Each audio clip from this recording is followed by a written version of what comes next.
Hi ಎಲ್ರಿಗೂ ನಮಸ್ಕಾರ. Sandalwood ನ ಪ್ರತಿನಿತ್ಯದ ಸುದ್ದಿಗಳಿಗಾಗಿ ಈಗಲೇ ಸಬ್ಸ್ಕ್ರೈಬ್ ಮಾಡಿ ಹಾಗೂ ಪಕ್ಕದಲ್ಲಿರುವ ಬೆಲ್ ಬಟನ್ ಅನ್ನು ತಪ್ಪದೇ ಕ್ಲಿಕ್ ಮಾಡಿ. ಮಂಡ್ಯ ಲೋಕಸಭೆ ಕ್ಷೇತ್ರದ ಕಾಂಗ್ರೆಸ್ ಜೆಡಿಎಸ್ ಮೈತ್ರಿ ಅಭ್ಯರ್ಥಿಯಾಗಿ ನಿಖಿಲ್ ಕುಮಾರಸ್ವಾಮಿ ನಿನ್ನೆ ನಾಮಪತ್ರ ಸಲ್ಲಿಸಿದ್ದಾರೆ.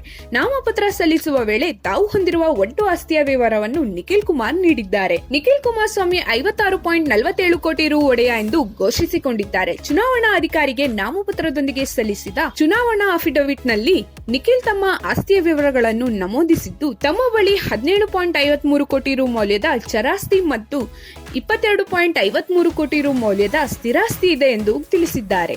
ಅಷ್ಟೇ ಅಲ್ಲದೆ ತಾವು 2.40 ಕೋಟಿ ರು ಸಾಲ ಮಾಡಿಕೊಂಡಿದ್ದು, ತನಗೆ ವಾರ್ಷಿಕ 71.47 ಲಕ್ಷ ರು ಆದಾಯವಿದೆ, 200 ಗ್ರಾಂ ಚಿನ್ನ ಇದೆ, 3,11,49,555 ರು ಮೌಲ್ಯದ ರೇಂಜ್ ರೋವರ್ ಕಾರು, 23,03,250 ರು ಮೌಲ್ಯದ ಮಿನಿ ಟಿ ವ್ಯಾನ್ ಇದೆ, 10,77,773 ರು ಹೂಡಿಕೆ ಮಾಡಿದ್ದೇನೆ ಎಂದು ನಿಖಿಲ್ ತಿಳಿಸಿದ್ದಾರೆ.